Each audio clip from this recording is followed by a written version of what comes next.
C'est dans une liesse populaire que la population du Guémont, les associations, les coopératives, les jeunes, les chefs coutumiers et cadres ont reçu massivement les membres de la diaspora du Guémont. Initié par le vénérable sénateur Antoine Diet Oulounego, le Forum économique de la diaspora du Guémont, entendez le FEDI Guémont, s'est déroulé du 8 au 10 novembre dernier avec pour thème principal, autour de 8 panels, l'impact de la diaspora sur le développement économique et social dans la région du Guémont, composé des départements de Bangolo, Diokwe, Fakobli et Kwibli. Le FEDI Guémont a connu son apothéose. Les panélistes ont exposé sur les thèmes des référents tels impact de la diaspora sur le développement économique du Guémont, animé par M. Nyonsio Padre Rico, Côte d'Ivoire. Comment et pourquoi créer une entreprise pour investir dans le Guémont, animé par Jonas Taillé des États-Unis. Comment et pourquoi créer une clinique médico-chirurgicale de référence dans le Guémont, animé par Benjamin Poé du Canada. Transport médicalisé et centre de transfusion sanguine dans le Guémont, animé par Madame Marie Cossa de France. Le foncier rural, constat et solutions juridiques, animé par Maître Alexis Seroué de Côte d'Ivoire. Contribution de la diaspora à l'autonomisation de la femme dans le Guémont, animé par Mathurin Guignon de Côte d'Ivoire. Énergie solaire, un atout pour le développement de Guémont, animé par M. Zézé Kouassi de Suisse. Et l'énergie base du développement, animé par M. Marco Stancati d'Italie. Au cours de ce forum, il a été question pour la diaspora de cette riche région d'échanger avec toutes les couches sociales afin d'identifier les problèmes liés au développement humain, à l'économie, au foncier, à la santé, au social et à l'éducation, et d'apporter des solutions idoines et appropriées à travers des opportunités identifiées. Au titre du communiqué final, à la clôture des assises, FEDI Guémont a été transformé en une institution appelée Fondation, avec un statut juridique. Cette structure est désormais un instrument de développement à travers lequel la diaspora doit initier toutes ses activités de développement dans la région du Guémont.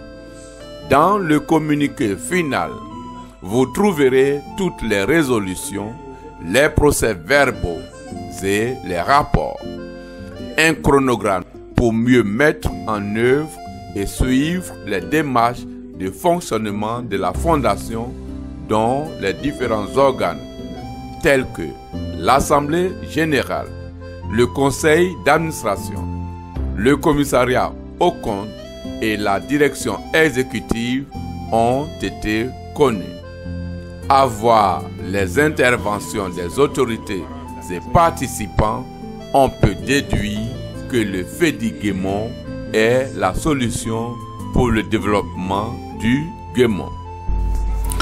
Les autorités présentes, dont l'honorable Priva Oula, député de Guéyébli, Guiboni Oulaï Deyezon Honoré, maire de Diokwe, et Madame Bamba, adjointe au maire de Blolequin, ont salué à juste titre la venue du forum et adhèrent à la noble cause du FEDI Guémont.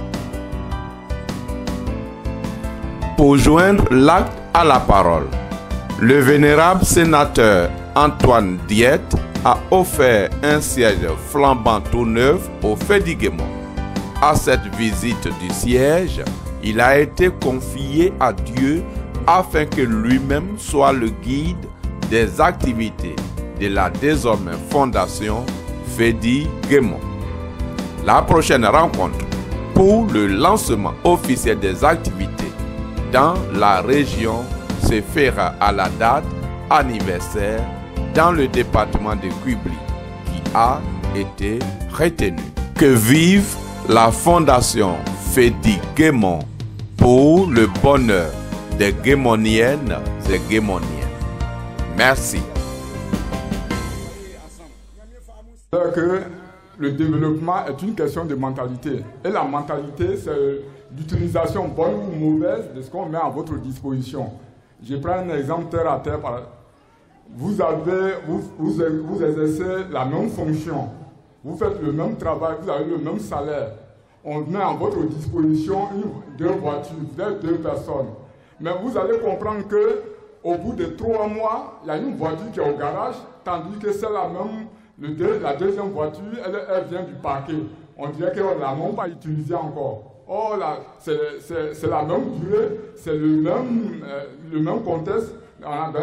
Mais vous allez comprendre qu'il y a une voiture qui sera gâtée. C'est une question de gestion, de mentalité aussi. Donc je veux dire qu'il a parlé du comité de l'autonomisation de la femme, il a parlé du comité de pilotage. Mais je veux dire que le comité de pilotage, en tout cas, mettait des gens qui sont vraiment rompus au travail, qui connaissent mieux le travail, des gens scientifiques.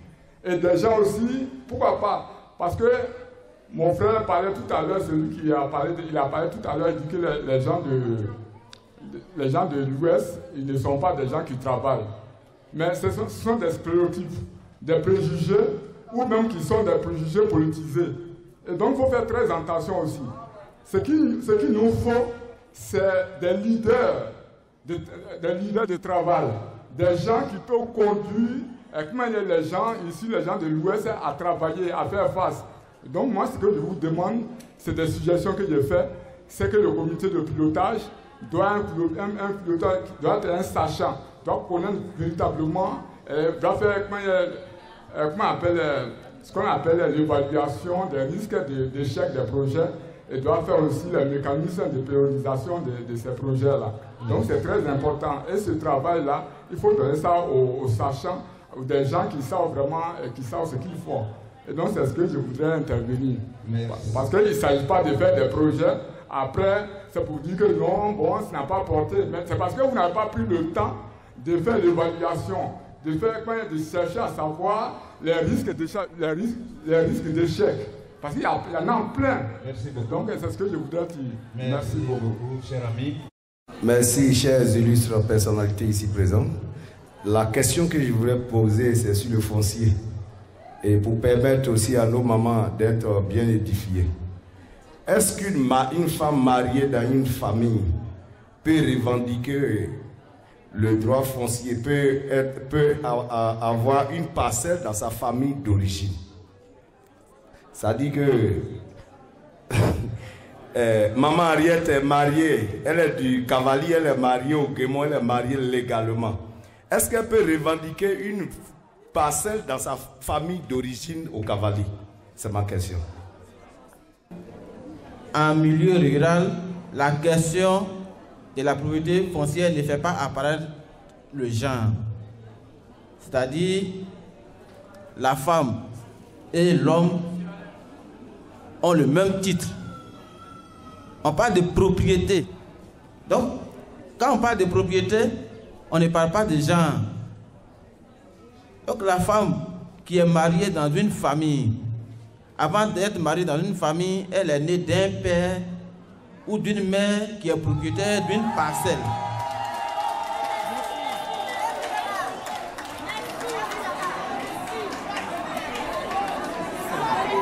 Je viens, s'il vous plaît. Et donc, l'hypothèse, c'est que elle peut avoir perdu son père Et donc, elle vient en héritage, elle vient en succession, au même titre que les autres enfants de son père. Donc, c'est pas parce qu'elle est mariée quelque part là-bas, et que si son père a une parcelle ici, dans son village, et qu'il n'est plus là, on va dire non, comme elle est là-bas, elle n'a plus droit à la terre ici. Ça ne se passe pas comme ça.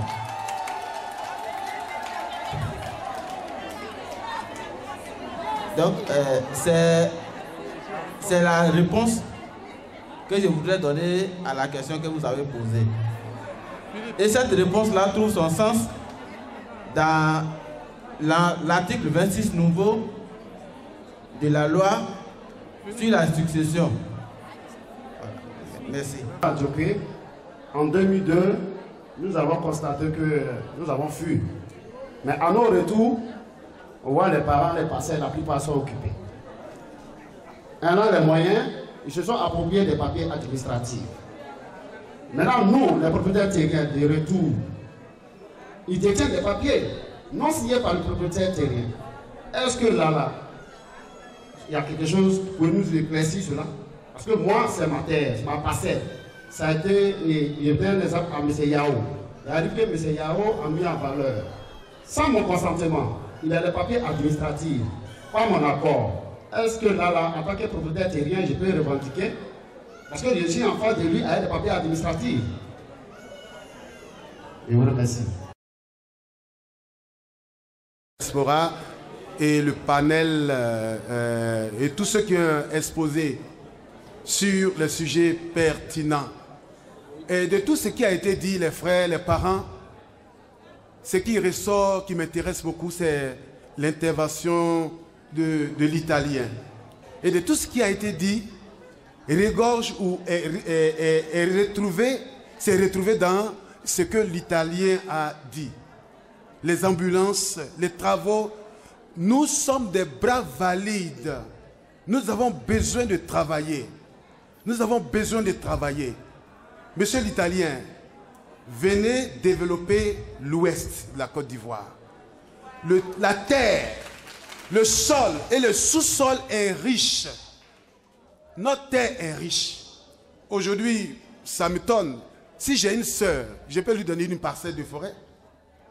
Et je peux encore réaliser d'autres domaines de métier. Je voudrais vraiment vous encourager. Vous voyez, je voudrais aussi donner une idée parce que j'ai fait un pays où un Béninois nous a demandé de faire des projets sur les États-Unis. Et les gens sont venus avec 10 millions, mais on ne sait pas où l'argent est rentré. Et je voudrais que vraiment l'idée que vous avez apportée, vraiment, elle soit bien suivie. Afin que le travail arrive à bon port. Afin que l'homme ne soit pas découragé de ce que vous faites. Je suis venu actuellement avec une association des femmes au foyer pour le développement à Guinglos-Tropan. Mais on veut faire un don aussi. Merci, que Dieu vous bénisse et bonne réalisation. Merci. Oui. Je suis inspecteur de l'enseignement préscolaire et primaire. Je voudrais faire une remarque, une suggestion et puis poser une question. Ma remarque, et ça je le fais depuis que j'ai commencé à lire et écrire. Chaque fois qu'on organise une manifestation en pays où on préfère venir parler du français, il n'y a personne pour traduire. Et les gens ne comprennent rien. Ce n'est pas des gens pour traduire qui ne manquent pas ici. Je voudrais vous suggérer que la prochaine fois que ça va s'organiser, je suis prêt avec mon équipe parce que moi-même j'ai été animateur en langue à la radio, à la télévision et puis sur Onissi FM. Je vais vous apporter mon concours pour que nos parents comprennent ce que vous venez de dire. Je ne suis pas sûr qu'ils aient compris. Merci, monsieur l'inspecteur. Par rapport au développement, moi je suis du domaine de l'éducation nationale, mais je travaille dans la communication et je suis au sport. Au sport, je suis actuellement le premier vice-président d'Issia Ouazi, qui est en première division. Je suis du Guémon, il n'y a même pas d'équipe en régional ici. je souhaiterais que nous prenions en compte toute la société, en même temps qu'on développe les hôpitaux, qu'on développe les écoles, qu'on développe le sport et la culture. Le sport, à l'Ouest, on n'a pas besoin d'apprendre ça à quelqu'un. Mais nous manquons de personnes pour nous accompagner. La formation, cela nous manque. Les écoles. Moi, j'ai été professeur pendant 20 ans avant de devenir inspecteur de l'enseignement primaire il y a 15 ans. Nous avons des sérieux problèmes d'infrastructure. Toutes les méthodologies qui nous reviennent du Canada, quand on nous enseigne, c'est un maximum de 25 élèves. Or, nous en avons 75 et 100 dans les classes. Qu'est-ce que vous voulez qu'on devienne avec ça? Mais nous ne sommes pas des décideurs, mais nous sommes des spécialistes. Moi, je dis que nous sommes en train de cultiver nos enfants au lieu de les élever, au lieu de les éduquer. Je souhaiterais donc, s'il y a des possibilités dans ce que nous, la diaspora, parce que quand vous avez défini tout à l'heure, moi je ne suis pas ici, je suis à Issia. Si nous pouvons nous associer pour donner des idées, pour que ces idées prennent forme avec l'expertise de ceux qui viennent nous aider, je suis prêt à vous apporter ma contribution. Moi, je souhaiterais que nous sommes au total 10 inspecteurs de l'enseignement préscolaire primaire du département de Bangolo. Et du coup, il y en a 7, ça fait 17. Pour l'éducation, si vous nous sollicitez, nous allons vous sortir un document pour que l'éducation dans le Guémon soit une réalité et non la face cachée des problèmes que nous avons ici. Je vous remercie. Je remercie d'abord tous nos parents de la diaspora. Nous ont permis ce soir d'être là. Ce n'est pas une question, mais je vais attirer un peu l'attention de nos élus qui sont ici. Ils ont offert des ambulances dans les hôpitaux gratuitement.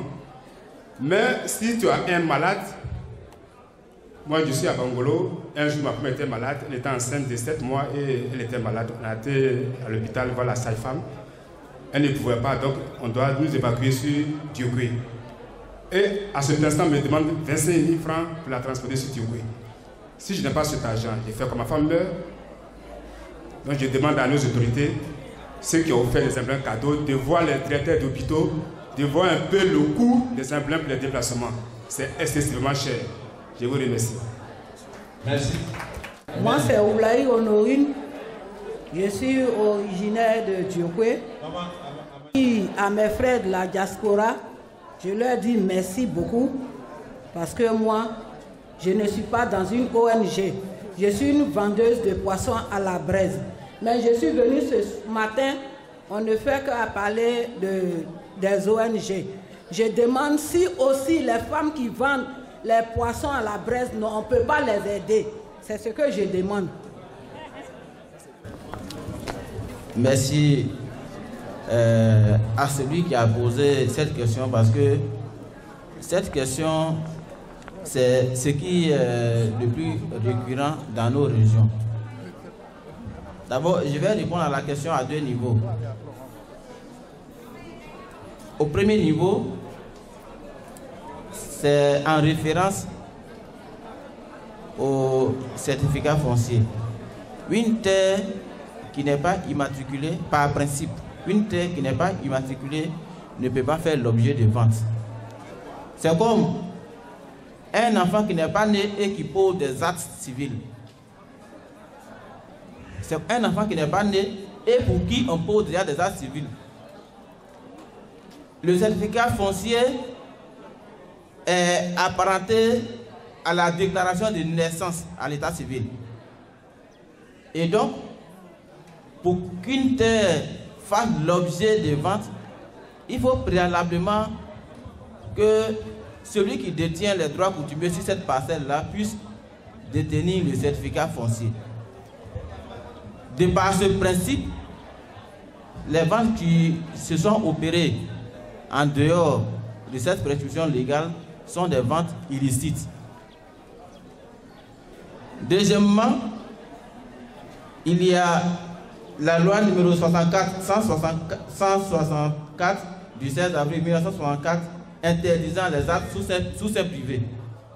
C'est-à-dire, cette loi dit que pour une vente immobilière, il faut passer devant notaire. Toute vente immobilière doit se faire devant notaire. Et donc,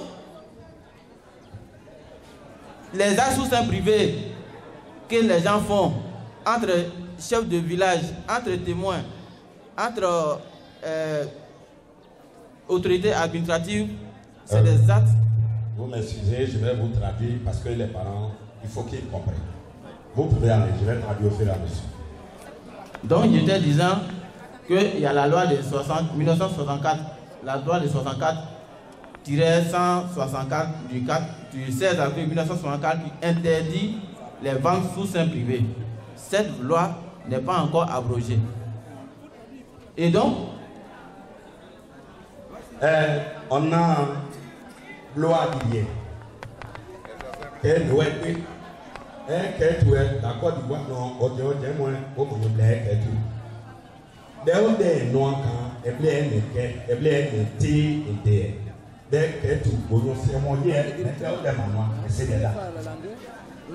la question que le jeune frère a posée, pour répondre, il faut dire que ces ventes-là sont d'abord des ventes nulles et de nullité absolue.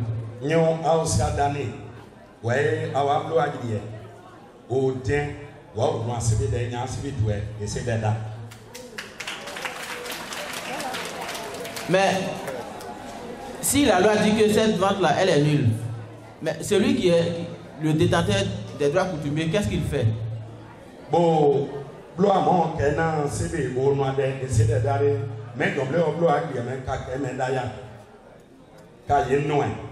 et donc, il saisit par une assignation en revendication de propriété le tribunal. Même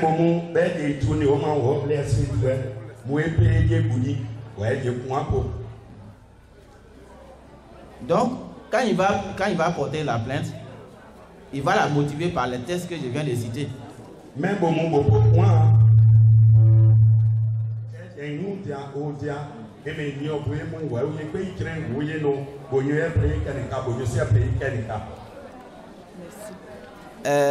donc c'est à cause de ces problèmes-là que nous savons, en tant qu'originaires des régions du Guémon et du Cavali, que nous avons créé cette ONG pour accompagner tous ceux qui sont dans ce genre de situation. Mais au bon moment, quand on a des gens, et au bon gens, au bloc hier, au siècle, au seigneur, nous sommes épargnés, nous avons des gens qui ont tout dans les. Quand il y a nous, il y a aussi beaucoup, ouais, our bloc, au théâtre, au bloc, au pas, nous y a un, il y a un, et mais le bon, il y a nous, donc nous sommes là pour brandir les tests.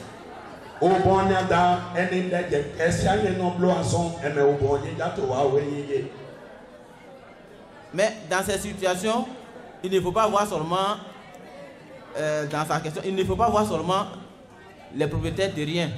Mais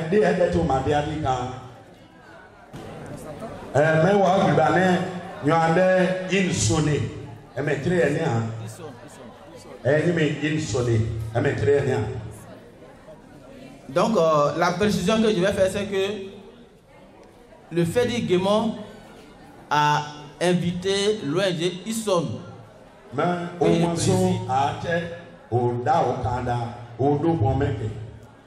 pour parler des problèmes que vous savez tous.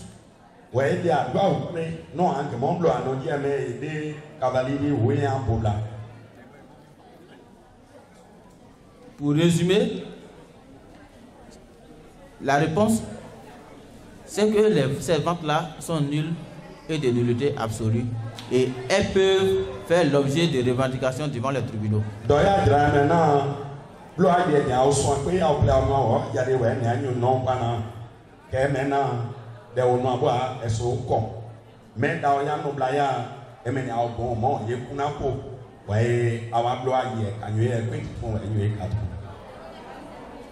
Mais si vous êtes assis pour faire la meilleure constat de l'occupation de vos terres, elles vous seront arrachées.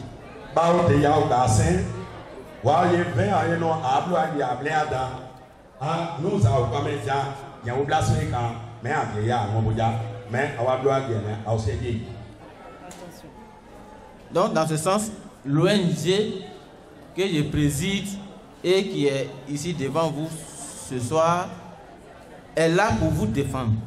Mais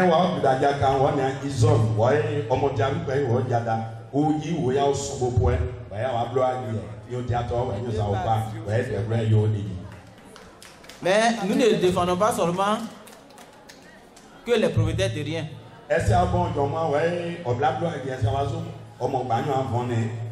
Nous défendons aussi les acquéreurs.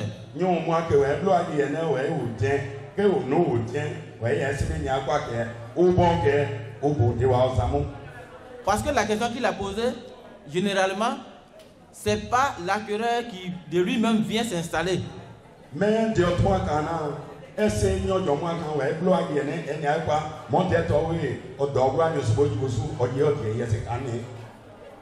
Quand il arrive dans le village, le propriétaire est en exil, mais il a un frère qui est dans le village.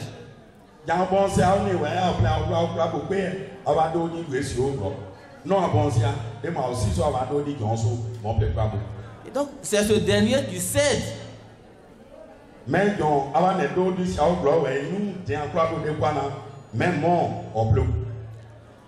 il a cédé, l'acquéreur, lui, il a acquis de bonne foi, puisqu'il n'est pas censé savoir que celui qui lui a vendu n'est pas le propriétaire.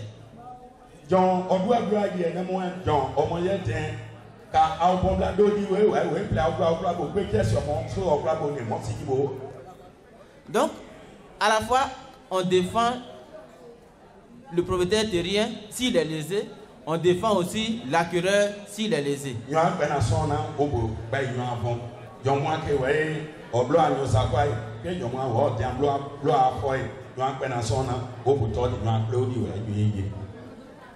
Et je voudrais profiter de ce micro pour demander à nos élus, nos autorités politiques, pour accompagner les actions de l'ONG ISON.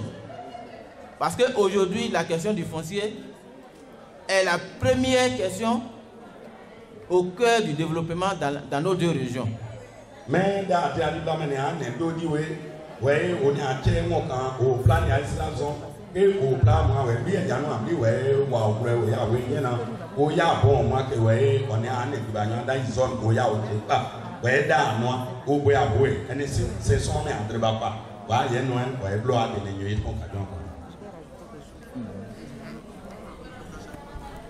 je voudrais profiter de son intervention pour parler un peu à nos frères et nos sœurs. Ouais. À mon tour, il y a Ogbayata en Podoni. D'être Yaniasme à ta plate, mais Yaniasme à Kula, mais pour Baye Klo. Il y a Diata que groupe où il dit, et mon da Ison. Yo Blekula problème aidé. Yo Kula pays, en Bok Baye Fon. En Luna, en Diasme d'outil, c'est Wembewe. À mon commissariat Bokeni, association Onda Ison et Diata. En Dieu coordonné, en Yeda, de Kankula nous sommes, de Agnès Meyopé, et puis on y intervenu nous. Baïbo font aider, en beau moussa aider, nous nier nous en quoi ouété, en pleukla ou, en sekula pleu. Mais en quoi association n'est pas, en yomblé un problème tout, en quoi association n'est pas, bien y'en quoi ouété, oui, à ouadoué, dernière semaine maintenant. Merci, maman. Et enfin, je voudrais conclure en faisant la doléance à nos autorités politiques et à tous les cadres des régions du Guémon et du Cavali à accompagner les actions de l'ONG ISON à l'effet d'installer nos bases dans tous les chefs-lieux de département, dans tous les chefs-lieux de sous-préfecture et des relais communautaires dans chaque village. Merci. Merci. J'ai travaillé beaucoup dans l'école et surtout je suis fils d'un doyen et d'une enseignante. Okay. Pour moi, la culture est la base. Je suis né, je savais que j'ai sorti à la dernière étape de l'étude. Le discours de l'école est seulement un discours organisationnel. Moi, je suis contre la privatisation, soit de la santé, soit de l'école. La privatisation doit être un support à la base étatique. La santé publique doit fonctionner. S'il n'arrive pas, je vais à la clinique. Et en plus, moi, je vis en Tunisie. En Tunisie, c'est pareil. En clinique, il faut dépenser des chiffres énormes parce qu'ils ont donné la liberté de construire plusieurs cliniques privées. Qu'est-ce qu'il faut les docteurs? Gagnent plus à la clinique, ils quittent l'hôpital. Et la santé publique va perdre son expérience. Les professeurs arrivent à un institut en français qui enseigne. Les professeurs d'école tunisienne, ils sortent, ils vont à l'institut et l'école publique, il va être dépaupéré. Ce n'est pas normal. La santé et l'enseignement doivent être publics. Chez nous en Italie, qui allait à l'école privée était qui ne réussit pas à l'école publique. Vous voyez, dans les pays occidentaux, qui va à l'école privée parce qu'il paye et va réussir ou ne réussit pas à l'école publique. Alors ici, qu'est-ce qu'il faut faire, mon avis? Simplement, à la place que c'est faire donner de l'argent, on fait des partenariats avec des instituts étrangers, publics, universités italiennes, universités suisses. On commence à faire un procédé où tout le monde va suivre un enseignement dans une école pilote. Si quelqu'un réussit dans ses études, si quelqu'un réussit dans ses études, si quelqu'un réussit dans ses études, à la fin, il aura même un visa illimité, mais il est sorti avec une qualification. Ça, c'est le système qu'il faut utiliser avec l'Occident. C'est faire donner les ressources pour pouvoir développer. Merci. On a dit que tous les secteurs d'activité sont concernés, que ce soit les vendeuses d'articles, les vendeuses de poissons, et tous ces secteurs sont pris en compte. On a un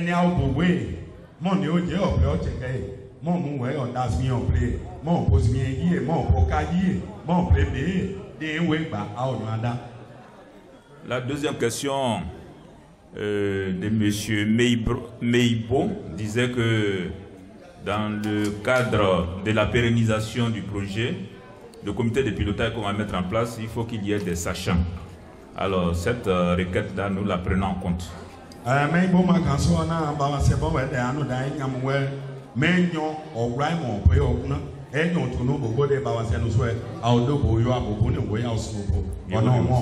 Merci.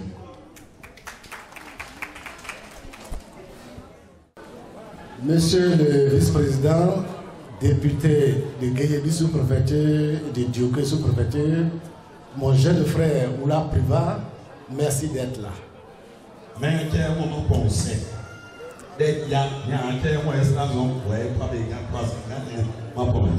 Monsieur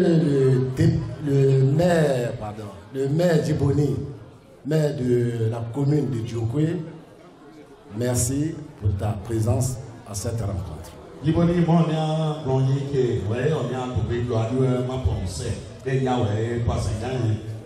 Madame l'adjointe au maire de Blodequin, merci pour votre présence.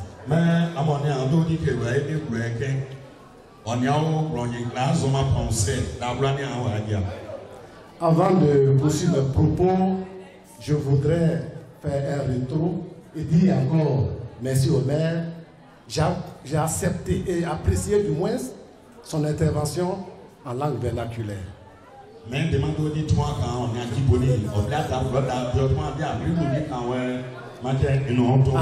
En langue ouais, parce qu'on est un pays ouais.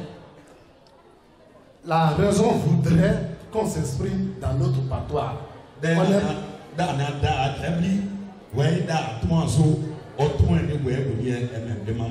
Pour prouver aussi à nos parents que nous sommes allés à l'école, mais nous n'avons pas oublié notre patois.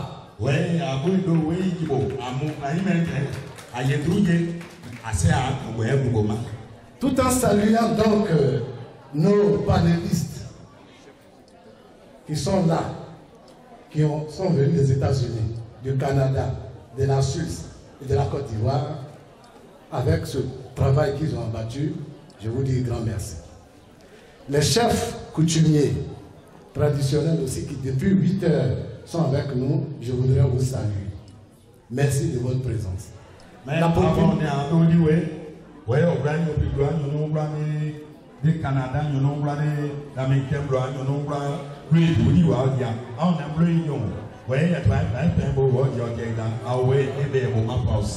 la population du Gabon, la population surtout féminine, autant mobilisée, merci à vous, vous pouvez vous applaudir les femmes.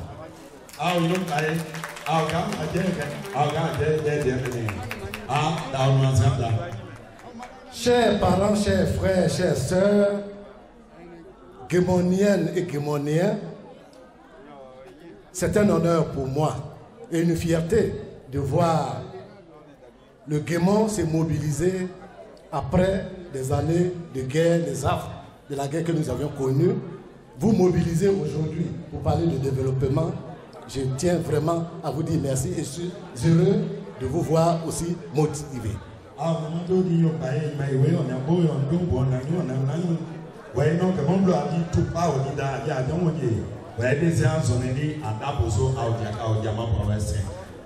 Le vice-président Oula et le maire, ils ont dit des choses, sinon la même chose mais essentielle. Nous devons faire la politique autrement.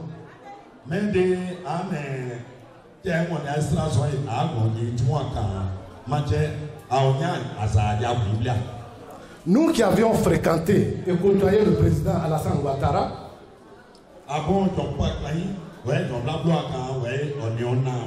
nous l'avions accompagné, c'est pour le développement. Nous avions cru il ne faut pas faire la politique politicienne.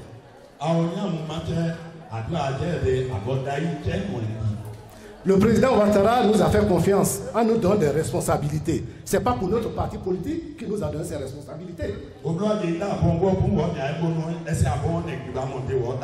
Il y a des acteurs pour animer les partis politiques et il y a des autorités qu'on désigne pour la nation.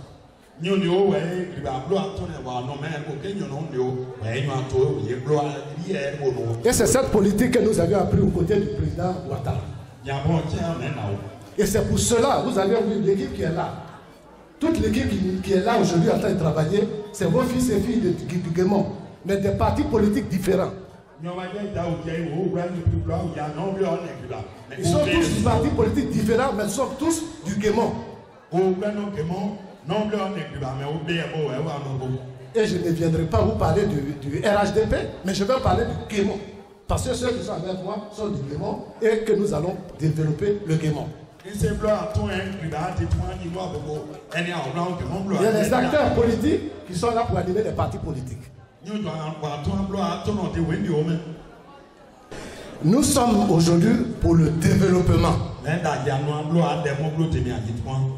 Et le président Ouattara, il sait que la Côte d'Ivoire, il n'est pas là pour un parti politique, il est pour la Côte d'Ivoire et pour tous les fils de la Côte d'Ivoire. C'est pour cela que nous disons, mettons à porte-à-faux ceux qui pensent que nous sommes divisés dans le Gabon.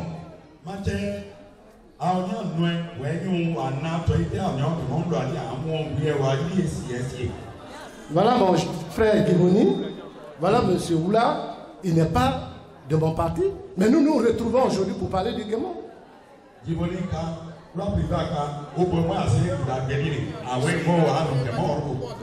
Ceux qui sont aujourd'hui là avec nous, le président de la République peut les appeler à des fonctions ministérielles.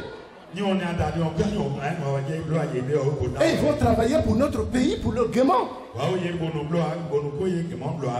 Est-ce que ça là c'est un parti politique? Est-ce que vous êtes là pour un parti politique? Alors, chers parents, je ne voulais pas faire de discours, mais je vous dis, faites-nous confiance. Faites-nous confiance, nous allons faire la politique autrement. Nous allons faire la politique du développement. Je ne viendrai pas vous dire que M. Ouattara il est bon, qu'il est ceci, cela. Mais je dis M. Ouattara vient faire le développement dans le Guémon.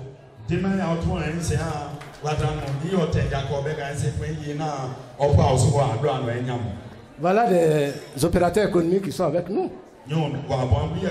Le monsieur que vous voyez, Zézé Kouassi, c'est un ami, c'est un frère, il est bêté de Soubré, mais c'est un opérateur économique en Suisse. Il y a une grande société aujourd'hui dans la région de Soubré, la Nawa, non? Dans la Nawa, qui a une chaîne hôtelière. Et aujourd'hui, il vous a parlé de l'énergie solaire.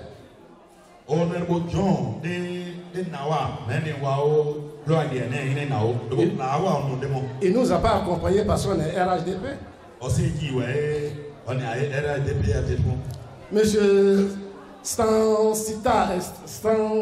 Stancani Marco est italien. Marco Jonathan Italie. Et il est directeur de société en Tunisie. Il a des grandes sociétés en Afrique. En Afrique du Sud, au Sénégal, il a des entreprises. Mais il a accepté de venir nous accompagner, connaître le Guémon pour apporter le développement. Tout à l'heure, il m'a dit merci Diète de m'avoir fait voyager par le car, par la voiture du moins, en prenant la route pour m'imprégner des réalités des chevaux.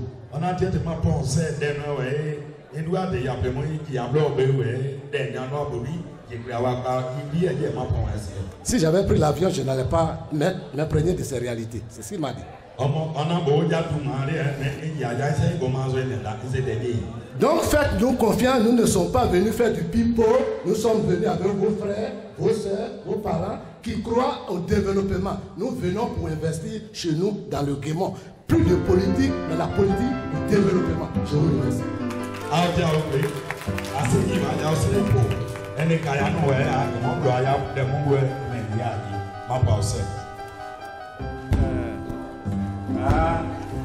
Assez sénateur, assez.